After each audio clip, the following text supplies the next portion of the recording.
ओम शांति। आज की प्रातः सभा है 3 अगस्त 1968। बेहद का बाप बैठ बेहद के बच्चों को समझाए रहे हैं। समझने वाले दुनियावी हद के बच्चे नहीं हैं जो इस जिस्मानी स्टेज में बैठे हों,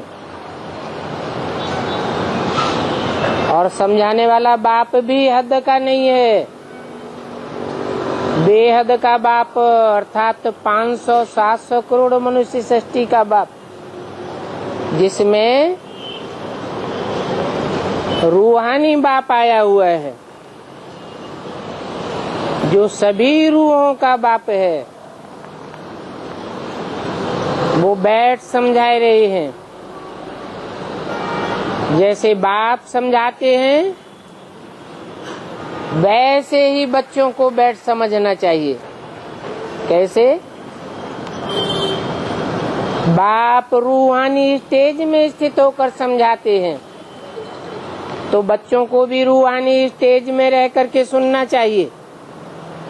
परंतु माया तो बड़ी दुस्तर है। माया आत्माभिमानी स्टेज में टिकने नहीं देती है, घड़ी घड़ी देहभान में लाती है। ऐसे अपन को ज्योति बिंदु स्वरूप आत्मा समझने नहीं देती है। बाप तो देखते हैं ये साहबजादी और साहबजादे बैठे हुए हैं।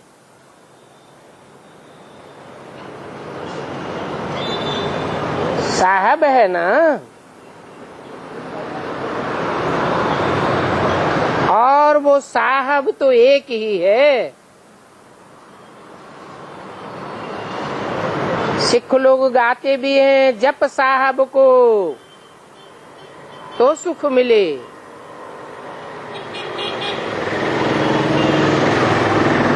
औरों का नाम का जाप करेंगे तो सुख नहीं मिलेगा। क्यों नहीं मिलेगा? कि और सब देहभान में रहने वाले हैं, सब आखिरीन दुखदायी साबित होते हैं।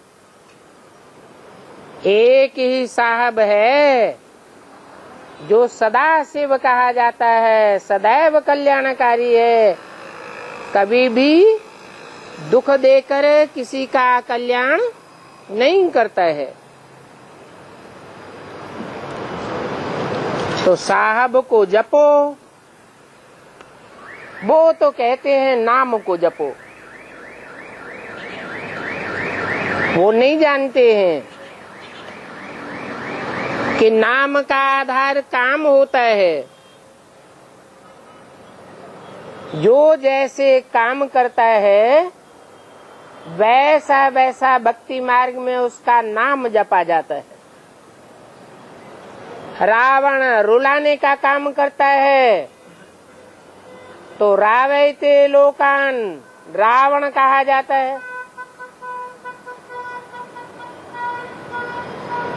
राम हर एक की मन बुद्धि को रमण कराने का काम करता है। बुद्धि रमण करती है, खेल करती है, प्रसन्न होती है, इसलिए उसको राम कहा जाता है। कहते भी हैं रम्यते योगिनो यस्मिन् इति राम। योगी बच्चे ही उसकी याद में रमण करते हैं। तो अभी तुम बच्चे साहबजादे और साहबजादियां हो, फिर भविष्य में शाहजादे और शाहजादियां बनाने के लिए बाप आए हैं।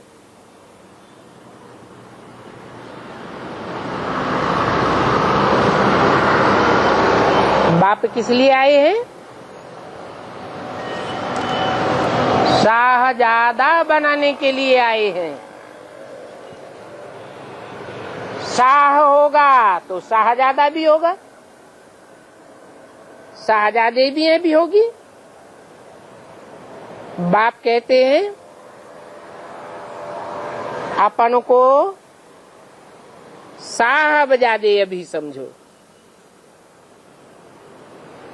अभी अपन को शाहजादा समझ करके नहीं बैठ जाना है।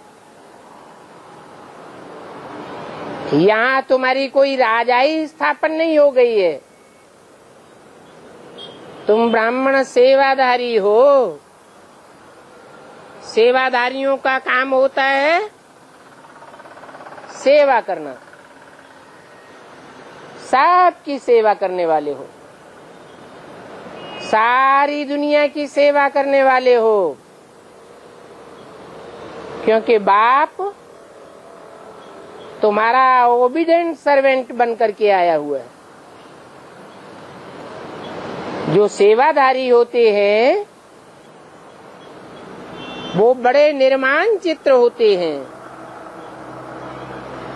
भक्ति मार्ग में भी कहते हैं सबते सेवक धर्म कठोरा, सेवक का धर्म सबसे ज्यादा कठोर होता है। मालिक की बातों को भी सुनता है, झड़प को भी सुनता है और उसकी सेवा भी करता है।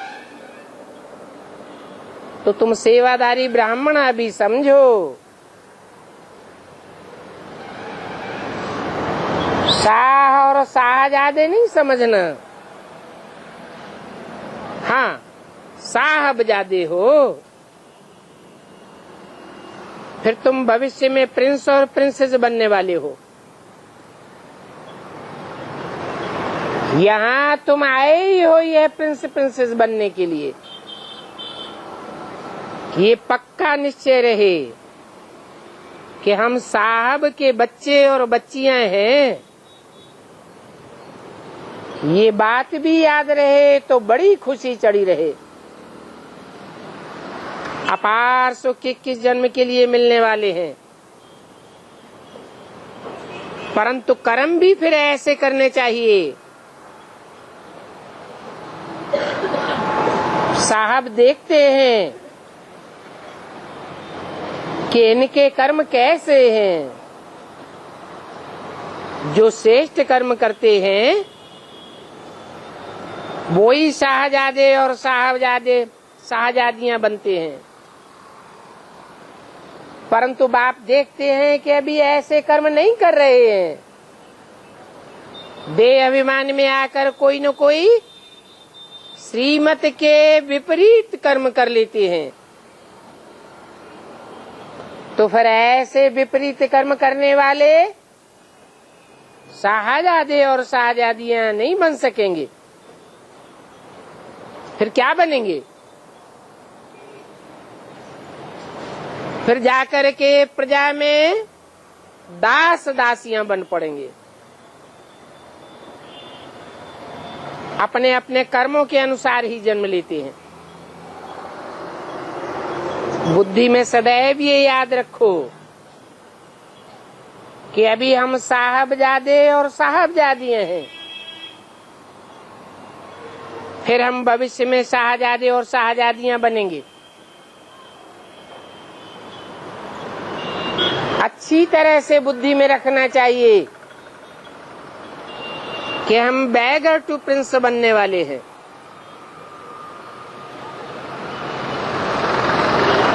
बैगर उसको कहा जाता है जिसके पास कुछ भी न हो।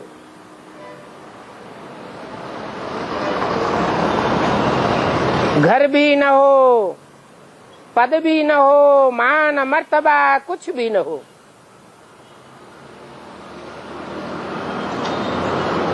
ऐसे बेघर बनेंगे, ईश्वरीय सेवा में अपने को अर्पण करेंगे तो तुम प्रिंस प्रिंसेस बन जावेंगे। अभी भारत भी भिखारी है ना। तो जो भारत अभी भिखारी है वो भविष्य में प्रिंस बनने वाला है।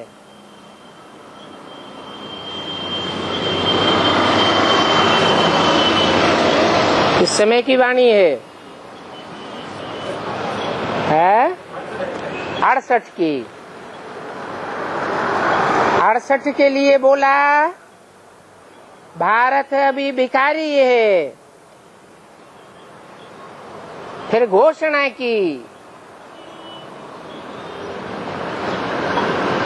कि Bharat full beggar to full prince बनने वाला है। कब के लिए घोषणा की है?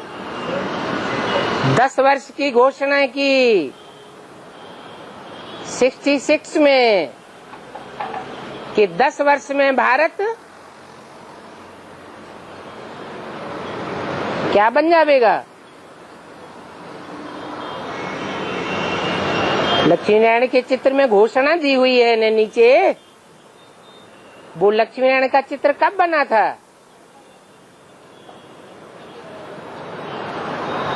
सन 66 में तैयार हुआ था। उस समय वो घोषणा छाप दी गई, मुरलियों में भी बोला गया, ज्ञानामृत पत्रिका में भी छपाया गया। तो इशारा देते हैं कि जो भारत बैगर बन जाता है उस भारत को बाप आकर के बैगर टू प्रिंस बनाते हैं। ये बाप का 5 ईयर प्लान शुरू होता है 76 से।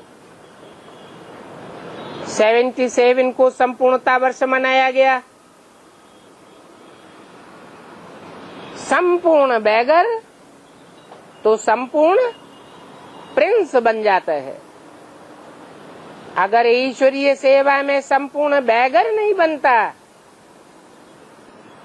ये बात सभी ब्राह्मणों के लिए लागू होती है, तो फुल प्रिंस भी नहीं बन सकता। जितना जितना जो बैगर बनेंगे उतना उतना प्रिंस बनेंगे। कोई तो सतयुग के आज में ही प्रिंस बनेंगे और 21 जन्म लगातार प्रिंस बनते रहेंगे। राजाई घराने में जन्म लेते रहेंगे, परंतु हर जन्म में तो कोई राजा बन न सके। कोई फिर ऐसे भी होंगे जो त्रेता के अंतिम जन्म में जाकर के प्रिंस बनेंगे। वो भी कोई जरूरी नहीं है कि प्रिंस बनने के बाद फिर राजा बने। प्रिंसेस बहुत होते हैं और राजाएं थोड़े बनते हैं। तो तुम जानते हो कि भारत अभी बैगर टू प्रिंस बनने वाला है। तो बाप देखते हैं कि कोई अच्छे कर्म नहीं करते हैं तो जरूर ख्याल होगा इन विचारों की क्या गति हो जाएगी। ये कर्म की गति बड़ी न्यारी है और ये कर्म करना बाप ही आकर के सिखाते हैं। कर्म अकर्म और विकर्म की गति बाप बतलाते हैं। तो अभी तुम सिर्फ ये सिमरण करो कि हम साहबजादे हैं और साहबजादे साहब को जपें। भक्ति मार्ग में नाम जपना होता है और यहाँ ज्ञान मार्ग में है याद। नाम रूप धाम गुण कर्तव्य को सिमरण करने की बात है, स्मरण करने की बात है। कहेंगे मन मना भव, परंतु माया बड़ी दुस्तर है। ऐसी दुस्तर है जो कोई को कान से पकड़ लेती है। कैसे पकड़ती है? कान से एक बाप की बात न सुन करके औरों की बातें कान पर धर लेते हैं, सुनते हैं। बाप की बातों को एक कान से सुनते हैं, दूसरे कान से निकाल देते हैं और औरों की बात कान पर धर लेते हैं, धारण कर लेते हैं। तो कोई को माया कान से पकड़ लेती है, कोई को नाक से पकड़ती है। नाक से कैसे पकड़ती है? कुत्ते की कौन सी इंद्रिय बहुत तीखी होती है? नाक। सूंघा सांगी बहुत करता है और इस सूंघा सांगी में तीव्र गति होने के कारण ही उसको कुत्ता कहा जाता है, कामी कुत्ता। तो कोई कोई ऐसे होते हैं जो दूसरों की कमियों को, दूसरों की दुर्गंध को बड़े प्यार से सूंघते हैं। ये ऐसा करता है, वो वैसा करता है, देखें ये कैसा करता है। इन्हीं बातों में सारी ग्रहण शक्ति लगी रहती है। तो कोई को नाक से पकड़ती है, ऐसा पकड़ती है जो घूंसा गहरा लगा देती है। उन प्रिंस प्रिंसेस को इतनी खुशी नहीं होती है जितनी तुम बच्चों को खुशी होती है। वो दुनियावी प्रिंस प्रिंसेस जो होते हैं वो तो अल्पकाल के होते हैं और तुम तो 21 जन्म प्रिंस प्रिंसेस बनते हो। तुमको लॉटरी बहुत बड़ी मिलती है, परंतु तुम्हारे में भी कोई कोई है जो श्रीमत के विपरीत कर्म करके लॉटरी को लात मार देते हैं। नहीं तो खुशी का पारा बहुत भारी चढ़ना चाहिए। हम साहबजादे हैं, फिर भविष्य में हम शाहजादे शाहजादियां बनेंगे। अगर अपने कर्मों पर खबरदारी रखेंगे तो कोई भी पाप का कर्म नहीं करना है। अहम ऑब्जेक्ट तो है कि हम यह बनने वाले हैं। क्या यह बनने वाले हैं? माने क्या? हम वह बनने वाले हैं जिनके ऊपर कोई भी दुनिया में उंगली नहीं उठा सका। 33 करोड़ देवताओं के ऊपर उंगली उठाई गई है, सब देवताओं की ग्लानि की गई है। ब्रह्मा की ग्लानि की गई, शंकर की ग्लानि की गई, परंतु लक्ष्मी नारायण की कोई ग्लानि नहीं हुई है। तो बुद्धि में सदैव ये रहना चाहिए हम ऑब्जेक्ट कि हम यह लक्ष्मी नारायण बनने वाले हैं जिन्होंने ऐसा कोई ग्लानि का काम नहीं किया जो कोई इनके ऊपर उंगली उठा सके। परमपिता परमात्मा है नई दुनिया रचने वाला। तो हम बच्चे भी जरूर नई दुनिया के मालिक होने चाहिए। ये तो बहुत सहज बात है, परंतु पत्थर बुद्धि होने के कारण इतनी सहज बात के ऊपर भी बुद्धि टिकाए नहीं सकते हैं। कहाँ न कहाँ बुद्धि भटक जाती है।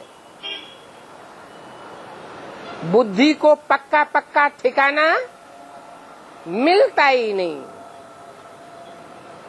नहीं तो समझना चाहिए हम उनके बच्चे हैं जिनके साथ हमें ऊंचे ऊंचे धाम में वापस जाना है। ये तो दुनिया बहुत नीची है, बहुत गंदी दुनिया है। और हमको जाना कहाँ है? हमको जाना है ऊंचे ऊंचे पवित्र धाम में। तो ऐसा ऊंचे ऊंचे जाने के लिए बाप हमको बहुत हल्का बनाते हैं। फूल कितना हल्का होता है, फूल समान हमारी बुद्धि बन जाती है। बड़े से बड़ा फूल बनाते हैं। किसको? जो कांटे जैसे होते हैं उनको फूल बनाते हैं। बड़े से बड़े फूल का नाम क्या है? कमल का फूल। कमल के फूल के समान हमारी प्रैक्टिकल जिंदगी बनाए देते हैं। माया फिर नाक से पकड़ लेती है। जब माया नाक से पकड़ती है तो पूरा ही कांटा बनाई देती है, छोड़ती ही नहीं है। तो देखो, ये तुम बच्चों का युद्ध का मैदान है। तुम्हारी माया के साथ युद्ध है। तुम देही अभिमानी हो तो बाप को याद करते हो, और देह अभिमानी बन पड़ते हो तो माया पकड़ लेती है। तो आत्मा अभिमानी बनने का पुरुषार्थ करते रहो, प्रैक्टिस करते रहो। सोचना चाहिए हम क्या बनने के लिए आए हैं। ये खुशी रहनी चाहिए कि हम साहबजादे और साहबजादियां हैं। ऐसा साहबजादा और साहबजादी दुनिया में और कोई हो नहीं सकता। बाप खुद कहते हैं, मैं तुमको साहबजादे और साहबजादियां बनाने के लिए आया हूं। ऐसे नहीं कि ब्रह्मा के तन में सिर्फ पढ़ाई पढ़ाने के लिए आया हूं, मुरली चलाने के लिए आया हूं, मुरली चला के चला जाऊंगा। नहीं, इसलिए आया हूं तुमको साहबजादे साहबजादियां बनाने के लिए आया हूं। फिर तुम प्रिंस प्रिंसेस बन जावेंगे। सो भी विश्व के शाहजादे बनेंगे, छोटे मोटे शाह के जादे नहीं बनेंगे। नाम ही पड़ता है शाहजहां। जहां माने सारी दुनिया, सारी दुनिया का जो शाह बनता है कौन? नारायण। उस विश्व के मालिक के तुम बालक बनते हो। ये लक्ष्मी नारायण विश्व के मालिक है ना, ऐसा तुमको भी बनना है। और तुम थे भी। फिर धीरे धीरे सीढ़ी नीचे नीचे उतरते आए हो। ये कितनी सहज बातें हैं समझने की। विपरीत कर्म करने से पद भ्रष्ट हो जाएगा। ये बात याद करते रहो कि बाप जो श्रीमत देते हैं उस श्रीमत के अनुकूल हम कर्म करते रहेंगे तो पद ऊंचा होता जाएगा। माया की मत पर या प्रभाव में आकर के विपरीत कर्म करेंगे तो पद भ्रष्ट हो जाएगा। कोई भी विकर्म न करो। ये समझना तो बहुत सहज बात है। बाप कहते हैं अति सहज रीत मैं तुमको बैगर से प्रिंस बनाता हूं। इस समय तुम बाप के बच्चे हो। बाप गरीब निवाज बन करके आया हुआ है। साहूकारों को बैगर टू प्रिंस नहीं बनाता है। जो गरीब होते हैं, बेघर होते हैं, ऐसे बेगर्स को मैं प्रिंस बनाता हूं। तुम्हारे दिल में ये बात है कि हम नर से नारायण बनने आए हैं, तो जरूर पहले साहबजादे और साहबजादियां बनना पड़े, फिर ये शाहजादे और शाहजादियां बनेंगे। तुम्हारा एम ऑब्जेक्ट भी ये है।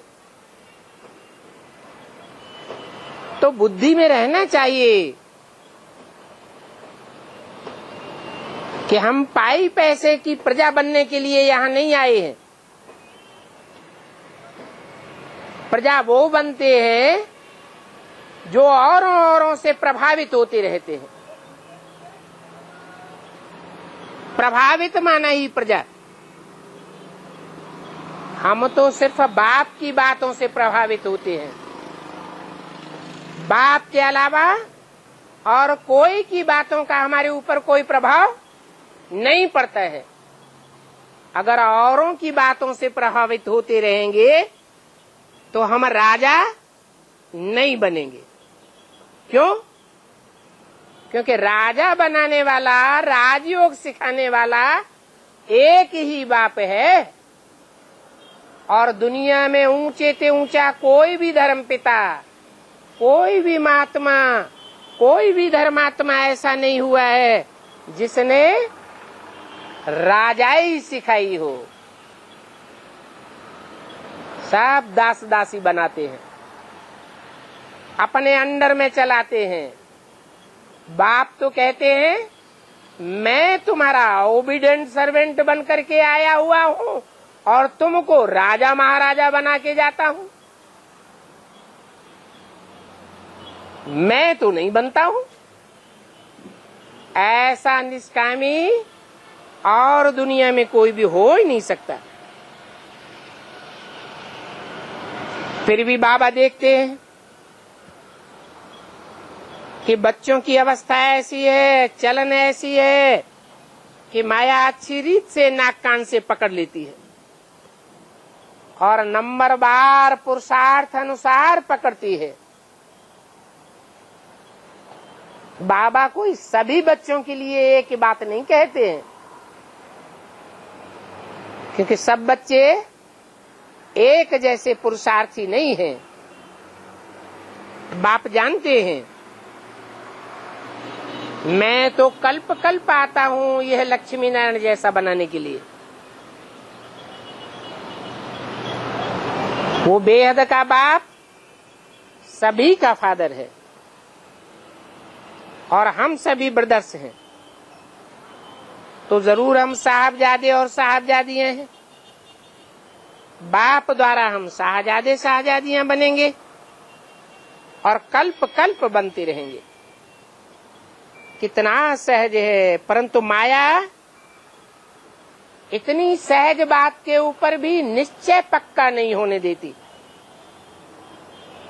ये युद्ध का मैदान तो अंत तक चलेगा।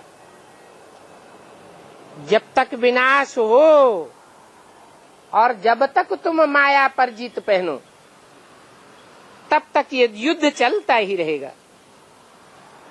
इस समय तुम्हारा मर्तबा बहुत ऊंचा है। इस समय माने इस पुरुषोत्तम संगम युग में तुम्हारा मर्तबा जितना ऊंचा बनता है, उतना ऊंचा मर्तबा और दुनिया में किसी भी जन्म में नहीं बनता। जैसे आसमान के सितारे होते हैं, कितनी ऊंचाई पर चमकते हैं, वो हैं आसमान के सितारे। और तुम बनते हो धरती के सितारे, जो विनाश के टाइम पर, महाविनाश के समय सारी दुनिया के बीच सबकी आंखों में इतने ऊंचे होकर के चमकते हो। तुम्हारी चमक ज्ञान की चमक है, ज्ञान की लाइट मारते हो। सारी दुनिया तुमको बहुत ऊंच समझती है, तो अपनी ऊंचाई को कब भूलना नहीं चाहिए। बाबा बताते हैं कि अभी तो इस दुनिया में ऊंचे ऊंचे धंधे करने वालों का मर्तबा बहुत है, ऊंचे ऊंचे पदमान मर्तबा, कुर्सियों पर बैठने वालों का मर्तबा बहुत है, धंधाधोरी वालों का मर्तबा बहुत है, पैसे वालों का मर्तबा बहुत है। लेकिन अभी थोड़े समय में ही ऐसा टाइम आने वाला है कि सब धंधों में होगा नुकसान, सब धंधे चौपट हो जाएंगे। एक ईश्वरीय धंधा संसार में इतना तीव्र गति से चलेगा जो सबको आश्चर्य हो जाएगा। और कोई भी धंधा अब चलने वाला नहीं है। देखने में भी आता है कि और धंधे चौपट होते जा रहे हैं। खास भारत में तो ऐसा हो रहा है। बाबा ऐसे नहीं कहते हैं अपने घर गृहस्थ में न रहो, घर गृहस्थ में भले रहो लेकिन मन मना भव होकर के रहो। अपने बाप को याद करते रहेंगे तो तुम नर से नारायण बन जाएंगे। 3 अगस्त 68 की वाणी का दूसरा पेज। और बाप को याद करना ये कोई कठिन है क्या? ये सभी को समझाते रहो कि ईश्वर हम सभी आत्माओं का बाप है।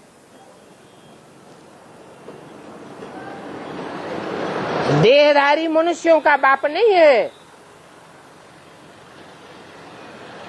जितने भी इस दुनिया में देहधारी मनुष्य हैं उनका बाप कौन है? देहधारी मनुष्यों का बाप है प्रजापिता, और उन मनुष्यों में रहने वाली जो आत्मा है उन आत्माओं का बाप है परमपिता परमात्मा शिव, जिसे ईश्वर कहा जाता है। इसलिए कहा जाता है ईश्वर क्योंकि वो ईश्वरत्व अर्थात शासन करने वाला है, और मुसलमानों की तरह तलवार के जोर से शासन करने वाला नहीं है, क्रिश्चियंस की तरह लोभ में लेकर के शासन करने वाला नहीं है, चंटई चालाकी से शासन करने वाला नहीं है, एक एक के दिलों पर राज्य करने वाला है। दिलवाड़ा बाप है, सभी आत्माओं के ऊपर दिल पर शासन करता है। तो शासन करने वालों में वर अर्थात श्रेष्ठ कहा जाता है, और हम उसी बाप के बच्चे हैं। तो जरूर हम विश्व के मालिक होने चाहिए। वो एक ही बाप है जो नई दुनिया रचने वाला है। प्यार का सागर कहा जाता है, इसलिए नई दुनिया रचने वाला है। सारे विश्व के ऊपर शासन करने वाला है और सारे विश्व का मालिक बनाने वाला है। नहीं तो जोर जबरदस्ती से दुनिया में कोई भी हिटलर, नेपोलियन अथवा कोई भी शेक्सपियर शासन नहीं कर सका है, क्योंकि उन्होंने हिंसा के आधार पर शासन करना चाहा, और बाप आकर हम बच्चों को भी अहिंसक बनाते हैं, डबल अहिंसक बनाते हैं। स्थूल हिंसा भी नहीं करने देते और सूक्ष्म हिंसा भी नहीं करने देते। तब नई दुनिया बनती है। ये पुरानी दुनिया को रावण की दुनिया कहा जाता है। ये रुलाने वालों की दुनिया है। सारे विश्व के ऊपर राज्य करने की आकांक्षा करने वाले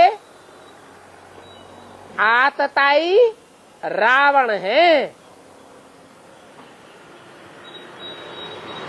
हिंसा के आधार पर कितने बीवी बाल बच्चों को यतीम बनाए देते हैं। बाप आते हैं तो ऐसी हिंसा को नेस्त नाबूद कर देते हैं 2500 साल के लिए। कितना अच्छा समझाते हैं। तो नई दुनिया में तुम्हारा बहुत भारी पद बनने वाला है। अगर अपने घाटे और फायदे का पोता मेल नहीं रखेंगे तो फेल हो जाएंगे। माया ऐसी है जो तुमको फेल कराए देगी और बहुतों को फेल करती रहती है। ऐसी ये माया की युद्ध चलती ही रहती है। कहते हैं ना, असुरों और देवताओं की युद्ध लगी। वास्तव में असुर होते हैं द्वापर कलयुग में और देवताएं होते हैं सतयुग त्रेता में। तो युद्ध कैसे लगेगी? ये तो हो नहीं सकता। वास्तव में ये संगम युग की बातें हैं। अभी चेहरे तैयार हो रहे हैं।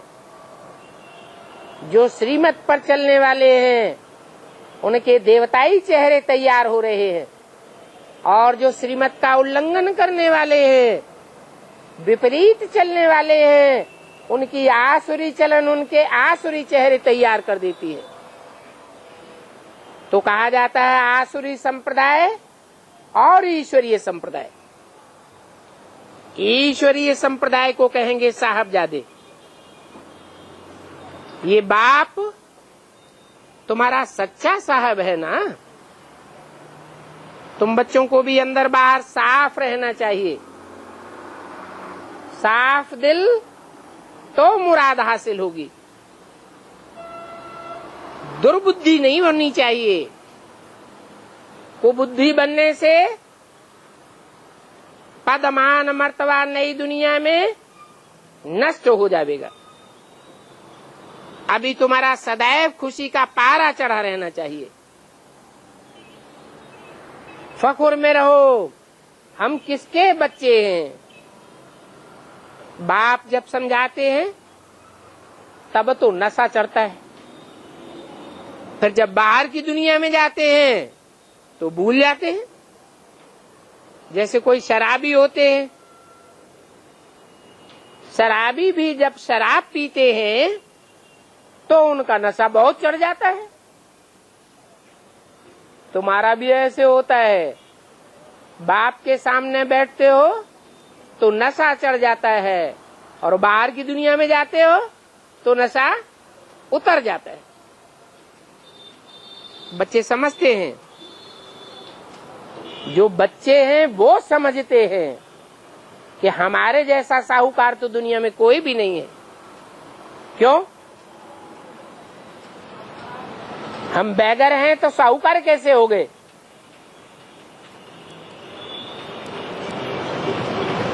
बैगर हैं दुनियावी धन के हिसाब से। जो दुनियावी धन आज है और कल नहीं रहेगा। और धनवान किस हिसाब से हैं? साहूकार हम किस हिसाब से हैं? हमारे जैसा साहूकार दुनिया में कोई भी नहीं है। जो बेहद का धन है ज्ञान रतन, वो बेहद के ज्ञान रतन हम धारण करते हैं। दुनिया में इन रत्नों को कोई भी नहीं धारण कर रहा है, किसी को परवाह नहीं है इन ज्ञान रत्नों को धारण करने की। और हमने धारण किया है क्योंकि हम जानते हैं कि यही ज्ञान रतन अब थोड़े ही समय के अंदर स्थूल रतन बनने वाले हैं। कैसे बन जावेंगे? जो दुनियावी धंधे से दुनियावी धन इकट्ठा कर रहे हैं, वो सब धंधे चौपट होने वाले हैं।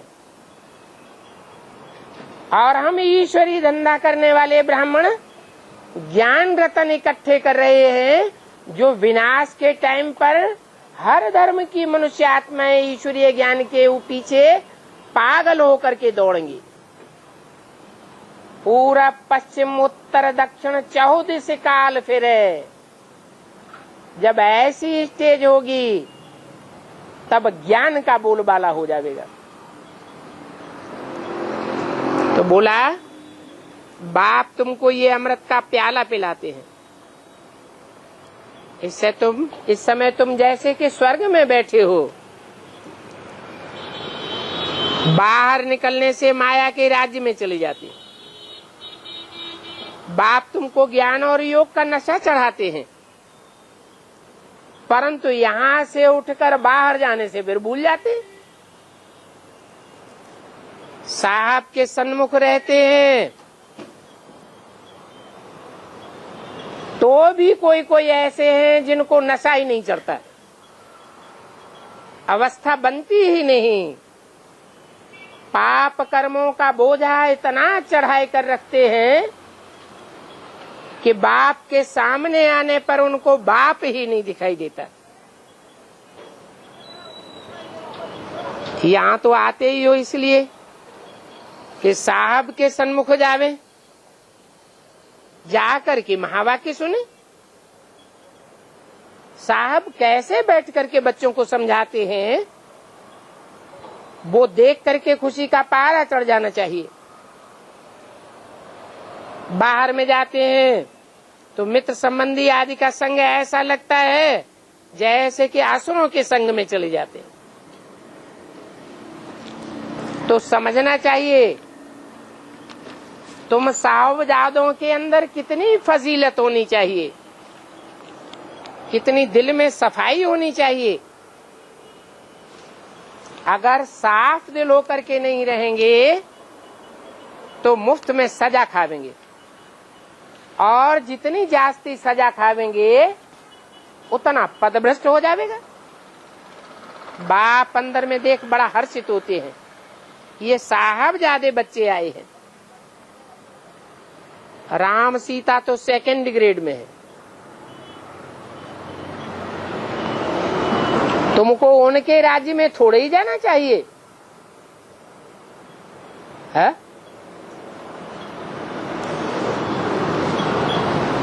त्रेता में नहीं जाना चाहिए? जाना चाहिए या नहीं? नहीं जाना चाहिए।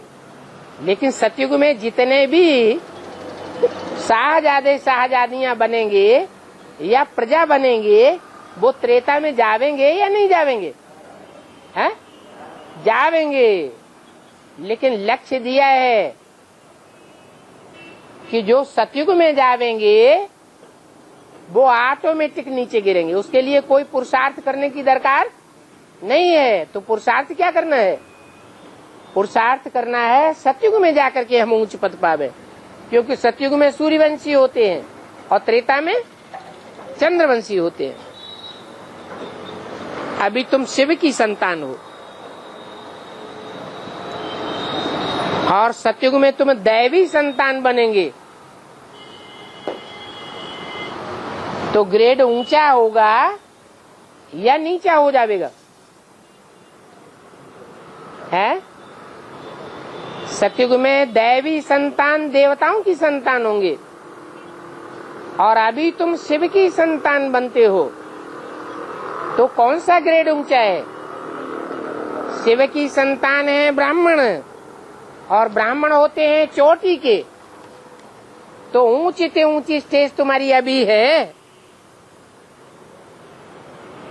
तुम सूर्यवंशी शाहजादे बनते हो। डायरेक्ट ज्ञान सूर्य तुम्हारे ऊपर सरपरस्त है। अभी तुम नंबरवार महारथी हो, घोड़े सवार, प्यादे भी हैं। महारथियों को जरूर ऐसी अवस्था होनी चाहिए।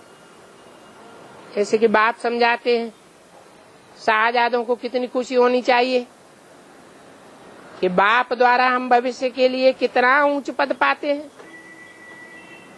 अभी तुम शिव की संतान, फिर दैवी संतान, तो यहाँ की रॉयल्टी तुम्हारी फिर वहां भी चलती रहेगी। वहां तुम ऊंचते ऊंच तो पैराडाइज के मालिक बनते हो। बाप ही आकर के पत्थर बुद्धि से तुमको पारस बुद्धि बनाते हैं। तुम बच्चे बाप से प्रतिज्ञा करते हो, बाबा हम जरूर स्वर्ग के शाहजादे शाहजादियां बनेंगे। हम सेकंड थर्ड क्लास के नहीं बनेंगे, त्रेता को भी सेकंड क्लास कहेंगे। परंतु बाबा तुम्हारी चलन देखते हैं तो बंडर लगता है। तब सोचते हैं कि अहो माया तुम कितनी जबरदस्त हो। अच्छे अच्छे फर्स्ट क्लास बच्चों को तुम नाक से पकड़ लेती हो। जैसी जैसी अवस्था है ऐसी ऐसी उनको माया लग जाती है। रुस्तम से माया भी रुस्तम होकर के लड़ती है। बच्चे आते हैं, समझते हैं हम साहब के सन्मुख हो जावे तो भविष्य नई दुनिया के शाहजादे बनेंगे। तुम पढ़ते ही हो नई दुनिया के लिए, और ऐसा ही कोई पाठशाला नहीं है जहां तुम ऐसी पढ़ाई पढ़ते हो। तुम अमरपुरी शिवालय के लिए पढ़ते हो। अभी तुम पुरुषोत्तम संगम युग पर हो। ये युग कल्याणकारी युग है। तुम बच्चे भी कल्याणकारी पार्ट बजाने वाले हो। कई बच्चे अपना कल्याण करने के बदले अकल्याण करके नीचे गिर पड़ते हैं। परंतु एक बाप फिर भी उनको अपना शाहजादा कहलाते हैं, बार बार बुलाते हैं। कहते हैं बच्चे स्वर्ग में तो तुम जरूर आवेंगे, क्योंकि एक बार भी बाप के सन्मुख आए तो स्वर्ग में जरूर आवेंगे। एक दिन आया, कुछ समझा, आकर के दिल से एक बार बाबा कहा तो भी वो स्वर्ग में आ जावेंगे। हर एक अपने दिल से पूछे, हम कहाँ तक अपनी दिल साफ करके बाप के साथ बैठे हैं। नहीं तो अपने ऊपर तरस खाना चाहिए। बाबा तो फिर भी बच्चों के लिए रहम दिल है। जब बच्चे भी अपन पर रहम करें तब ना। बाप तो श्रीमत देंगे, कहेंगे तुम ये भूलें बार बार क्यों करते हो। घर में रहते हुए भी तुम समझ सकते हो। साहब के बच्चे होंगे तो विकारी काम नहीं कर सकते हो। बाप कर्म अकर्म विकर्म पर कितना समझाते हैं। तुम अभी पुरुषोत्तम संगम युग पर हो। कलयुगी मनुष्य जो कर्म करते हैं वो तो सभी पाप कर्म करते हैं। क्यों? पुण्य कर्म नहीं करते, क्योंकि उनको कर्म की गति का पता ही नहीं है। कर्म क्या होता है और विपरीत कर्म क्या होता है, पाप क्या होता है, पुण्य क्या होता है, दुनिया ये बात जानती ही नहीं। बाप आकर के बतलाते हैं कि मैं जो रास्ता बताता हूँ उस रास्ते पर चलने वाले पुण्य आत्मा बनते हैं, और मैं जो रास्ता बताता हूँ उसके विपरीत चलने वाले पाप आत्मा बन पड़ते हैं।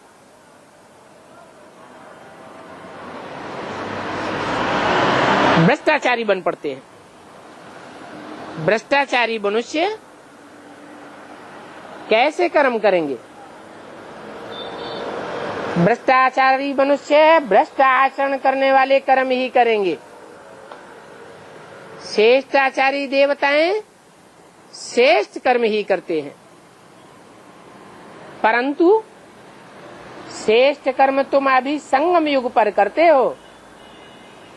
सतयुग में जब तुम देवता बनेंगे तो चाहे श्रेष्ठ कर्म करेंगे तो भी उन कर्मों का कोई प्रभाव नहीं होगा, कर्म अकर्म हो जाएगा।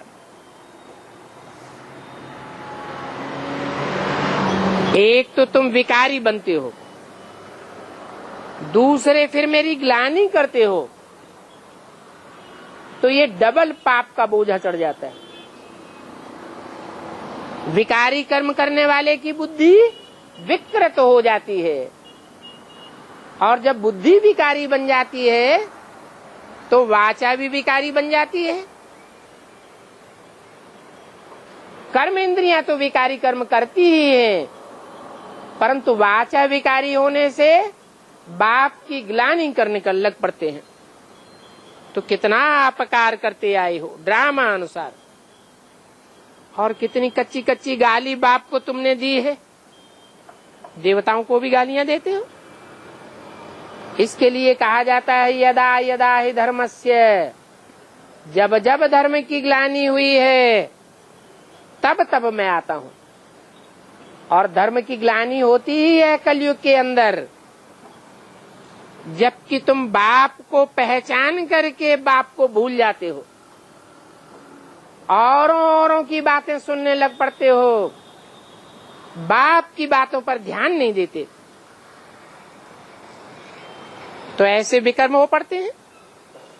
बाप का बन करके फिर विकर्म करेंगे तो तुम्हारा 100 गुना दंड बढ़ता जाएगा,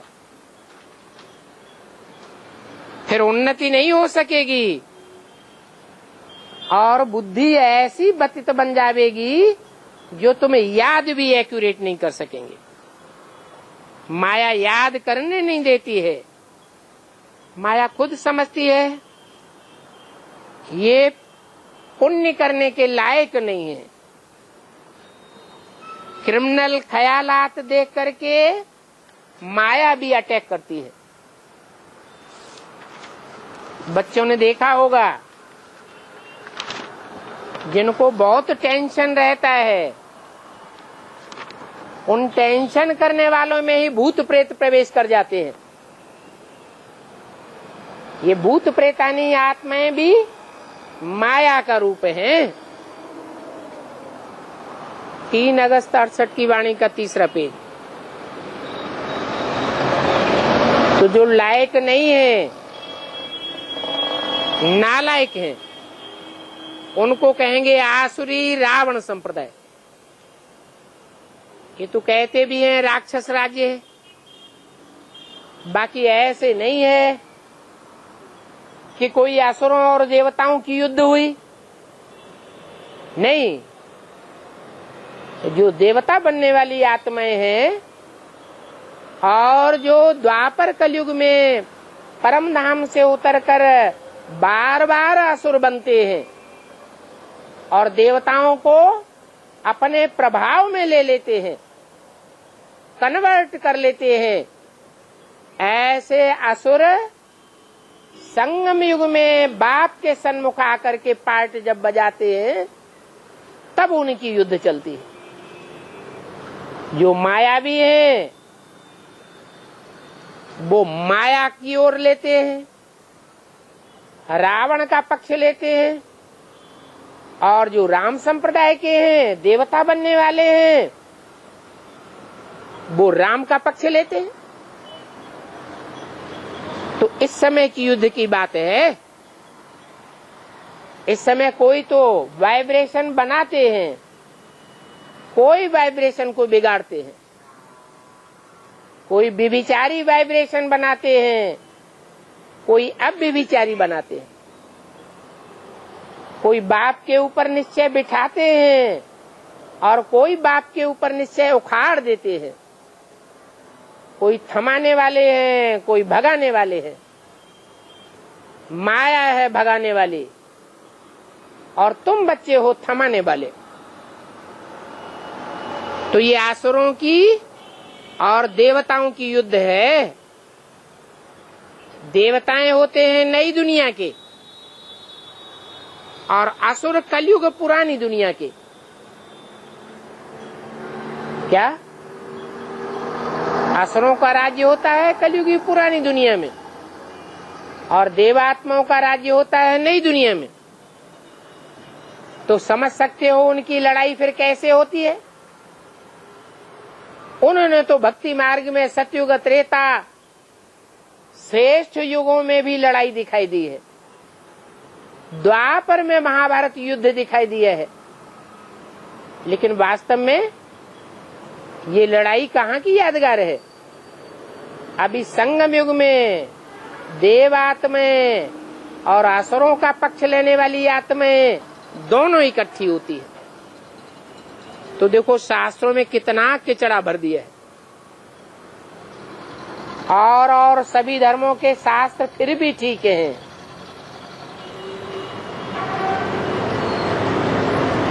ये तो मनुष्यों ने बैठ बनाए हैं। अभी बाप जो राजयोग सिखलाते हैं वो राजयोग की बातें तो प्रायः लोप हो जाती हैं। इन भारतवासियों के ही झूठ शास्त्र झूठे हैं तो अपन को हिंदू कह दिया है। उनको पता ही नहीं है कि हमारा धर्म कब स्थापन हुआ और किसने स्थापन किया। कभी कहते हैं राम ने, कभी कहते हैं कृष्ण ने, कभी क्या बोलते हैं, कभी क्या बोलते हैं। बाप बतलाते हैं कि 5000 वर्ष की बात है। ड्रामानुसार फिर भी ऐसे भक्ति मार्ग के शास्त्र बनावेंगे। जब शास्त्र बनावेंगे तो सच की रत्ती भी नहीं रहेगी,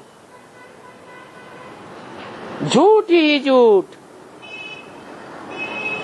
ईश्वर बाप को तो उड़ाए ही देते हैं। गीता का भगवान ही झूठा कर दिया तो झूठ माना झूठ, सच की रत्ती नहीं। बाप जो सचखंड स्थापन करते हैं उसमें सच ही सच होता है। क्या सच्चा होता है। और रावण जो झूठ राज्य स्थापन करते हैं, झूठ खंड बनाते हैं, उसमें झूठ ही झूठ होता है। क्या झूठ होता है। राम जो नई दुनिया स्थापन करते हैं सबकी बुद्धि में होता है कि हम ज्योति बिंदु आत्मा हैं। ये है सच्ची बात। और रावण जो रावण राज्य स्थापन करते हैं उसकी सबकी बुद्धि में बैठ जाता है कि हम देह हैं, देवान में आते हैं। देह के जो बाप हैं, धर्म पिताएं हैं, उनका वर्चस्व हो जाता है। फिर भी जो सब मनुष्य मात्र का बाप है, जिसमें शिव बाप आते हैं, वो फिर भी लोप हो जाता है। तो झूठ ही झूठ। अभी तुम बने हुए ईश्वरीय संप्रदाय, ये बात कब भूलो नहीं। अच्छे अच्छे बच्चों को कभी भी भूलना नहीं चाहिए कि ईश्वर कौन है। अर्जुन और भील का मिसाल भी है। भील अर्जुन से भी तीखा हो गया। बाहर में रहने वाले ने तीर पूरा चट कर लिया। यहां भी ऐसे होता है। जो अंदर में रहने वाले हैं उनके लिए बाप कहते हैं अंदर में रहने वाले रह जावेंगे और बाहर वाले ले जावेंगे। देश में भी ऐसे हुआ। बेसिक ज्ञान लिया। बेसिक ज्ञान लेने वालों में भी दो वर्ग थे, एक अंदर वाले जो सरेंडर बुद्धि होकर के रह रहे थे, समर्पित होकर के अंदर ही रहे पड़े थे, बाप के घर में रहे पड़े थे प्रैक्टिकल जीवन में। दूसरे वो थे जो घर गृहस्थ के कीचड़ में रहते थे और बाप के घरों में यदा कदा या रोज क्लास करने के लिए आते थे। तो बाहर वाले भी पढ़ने वाले थे और अंदर रह करके भी पढ़ने वाले थे, उनके लिए भी ये वाक्य लागू हुआ, अंदर वाले रह जावेंगे और बाहर वाले ले जावेंगे। क्या ले जावेंगे और क्या ले गए? 76 से जो बाहर वाले थे, घर गृहस्थ की कीचड़ में रह करके पढ़ाई पढ़ रहे थे, वो क्या ले गए? ईश्वरीय ज्ञान के तंतु को पूरा चट्ट कर लिया, ईश्वर बाप को पहचान लिया और अंदर वाले जो बाप था उसको भूल गए और माँ को बुद्धि से पकड़ लिया। वास्तव में माता का स्वरूप होता है प्रकृति का स्वरूप, 5 तत्वों का स्वरूप, और बाप होता है बीज। अगर बाप को नहीं पहचाना तो कुछ भी नहीं पहचाना। अभी भी एडवांस में ऐसा ही होने वाला है। जो अंदर वाले हैं वो बहुत हैं ऐसे जो पढ़ाई पूरी अच्छी रीति नहीं पढ़ते, रह जावेंगे, और बाहर वाले माने जो विजय माला है, चंद्रवंश से आने वाली है, बाहर रहने वाली है, ज्ञान सूर्य से डायरेक्ट पढ़ाई पढ़ने वाले नहीं है, वो आत्माएं ले जावेंगी। क्या ले जावेंगी? है क्या ले जावेंगी? अरे विजयमाला के मण के लक्ष्मी पद पालेंगे और रुद्रमाला के मण के लक्ष्मी पद नहीं पा सकेंगे। क्यों नहीं पा सकेंगे? क्योंकि ग्लानि करने के कारण जगदम्बा की भुजाएं बन पड़ेंगे। जगदम्बा महाकाली बनती है, महाकाली की भुजाएं बनेंगे तो लक्ष्मी कहे जाएंगे, महागौरी के पाटधारी कहे जावेंगे या महाकाली के पाटधारी कहे जावेंगे? क्या कहे जावेंगे? है महाकाली के पाटधारी कहे जावेंगे। अभी भी बाप समझाते हैं कि जो समर्पित होकर चल रहे हैं उनको 16 घंटे ईश्वरीय सेवा में लगे रहना चाहिए, और जो समर्पित होकर नहीं चल रहे हैं वो सिर्फ 8 घंटे ईश्वरीय सेवा करें तो भी बैलेंस बराबर हो जाएगा।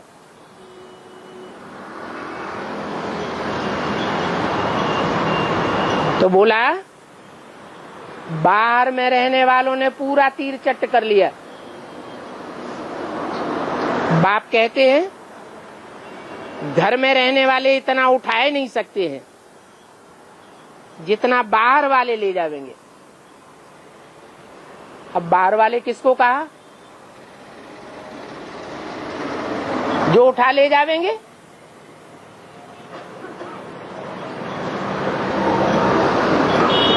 बाहर वाले वो चंद्रवंशी जो चंद्रमा की रहबरी में पले हैं, पवित्रता का वातावरण जिन्होंने धारण किया है, उनकी तरफ इशारा है। ऐसे नहीं कि सभी बाहर वाले ले जावेंगे, नहीं, ऐसे ही अंदर वालों का भी हिसाब है। सभी अंदर वाले एक जैसे नहीं होते हैं।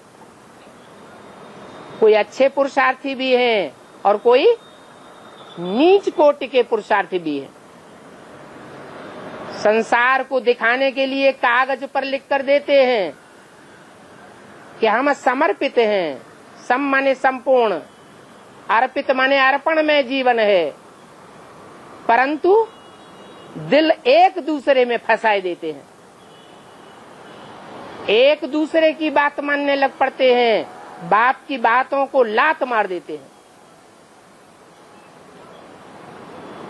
तो बोला अंदर वाले रह जावेंगे और बाहर वाले ले जावेंगे। माया बुद्धि को एकदम चट कर देती है। अभी बाप कहते हैं कि मैं आया हुआ हूं, ऐसे नहीं कि आकर के चला गया। ब्रह्मा के तन में आया, मुरली चला के चला गया, नहीं। शिव बाबा आया है तब तो जयंती यादगार मनाते हैं। बाप कहते हैं मेरा जन्म अलौकिक है। इस लोक में जैसा जन्म माना जाता है वैसा मेरा जन्म नहीं है। माना लोक में तो बच्चा पहले गर्भ में रहता है, गुप्त होता है, फिर बाहर में प्रत्यक्ष होता है। वो तो हद की बात हो गई, उसको जन्मदिन मनाना कहते हैं। लेकिन ये है बेहद का जन्म। कैसे? बाप पहले गुप्त होकर के पार्ट बजाते हैं, ऐसा गुप्त पार्ट बजाते हैं कि कोई को भी पता नहीं चलता, पक्का निश्चय नहीं होता कि बाप आया हुआ है। आज निश्चय करते हैं, कल निश्चय उखड़ जाता है। तो निश्चय बुद्धि जीने वाला कहें या घड़ी घड़ी मरने वाला कहें, क्या कहें? घड़ी घड़ी जीते हैं, घड़ी घड़ी मरते हैं। तो मृत्यु लोक में है या अमरलोक में है? मृत्यु लोक में है।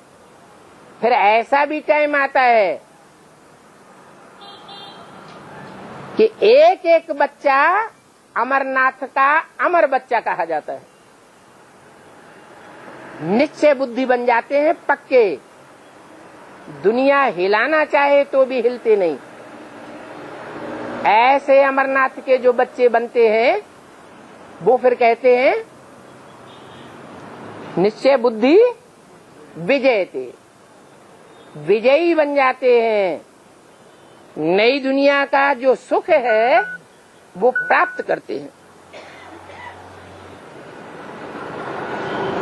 तो मेरा जन्म अलौकिक है तो बच्चों का जन्म भी अलौकिक है। बच्चे भी संसार में प्रत्यक्ष हो जाते हैं। 84 जन्मों में जो श्रेष्ठ से श्रेष्ठ जन्म है, जो शास्त्रों में बहुत प्रसिद्ध है, वो हर बच्चे का वो जन्म प्रत्यक्ष हो जाता है। हर बच्चा पहचानता है कि मेरा ये पार्ट है। दूसरी आत्माएं भी पहचानती हैं कि इसका ये पार्ट है।